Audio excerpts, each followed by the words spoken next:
എൻ്റെ പഴയ സബ്സ്ക്രൈബേഴ്സിന് വളരെ നന്നായിട്ട് അറിയാം, ഞങ്ങളുടേത് ഒരു ലവ് മാരേജ് ആയിരുന്നു. ലവ് മാരേജ് എന്ന് പറയുമ്പോൾ 15 വർഷത്തെ ലോങ് റിലേഷനാണ്. ഇന്ന് വാലൻറ്റൈൻസ് ഡേയുടെ അന്ന് ഞങ്ങൾ 15 വർഷമായി. കാരണം അഗൈൻ അന്നാണ് എന്നെ പ്രപ്പോസ് ചെയ്തത്. സോ അതിൻ്റെ ഒരു ഓർമ്മ പുതുക്കലും എനിക്കൊരു ട്രീറ്റ് തരുത്തും പരസ്പരം അങ്ങോട്ടും ഇങ്ങോട്ടും ഒരു ട്രീറ്റ് ആവാമെന്ന് കരുതി ഞങ്ങളൊരു ഡിന്നർ ഡേറ്റിന് പോയി. ഡിന്നർ ഡേറ്റ് ആക്ച്വലി ഞങ്ങളുടേതാണെങ്കിലും അതിൻ്റെ ഫുൾ കാര്യസ്ഥനായിരുന്നതും അത് ഫുള്ളി എൻജോയ് ചെയ്ത് വൈബാക്കിയതും നിലൂസാണ് കേട്ടോ.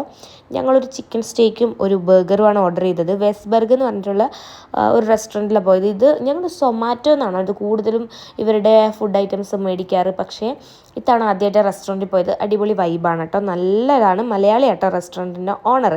സോ നമ്മൾ ഫുഡൊക്കെ കഴിച്ച് കഴിഞ്ഞിട്ട് നിലൂന് അവിടെ നിന്ന് വരാൻ യാതൊരു ഉദ്ദേശമില്ല. ഞങ്ങൾ അവളെ വാതിൽ അടച്ച് ഞങ്ങൾ പുറത്തിറങ്ങിയിട്ട് അവൾ ഞങ്ങൾക്ക് ടാറ്റ ബൈ പറഞ്ഞുകൊണ്ടിരിക്കുമായിരുന്നു. പിന്നെ ഒരു ഫെസ്റ്റൊക്കെ കണ്ടതിന് ശേഷം കേട്ടോ വീട്ടിൽ വന്ന്. അപ്പോൾ അത്രയേ ഉള്ളൂ. ടാറ്റ ബൈ.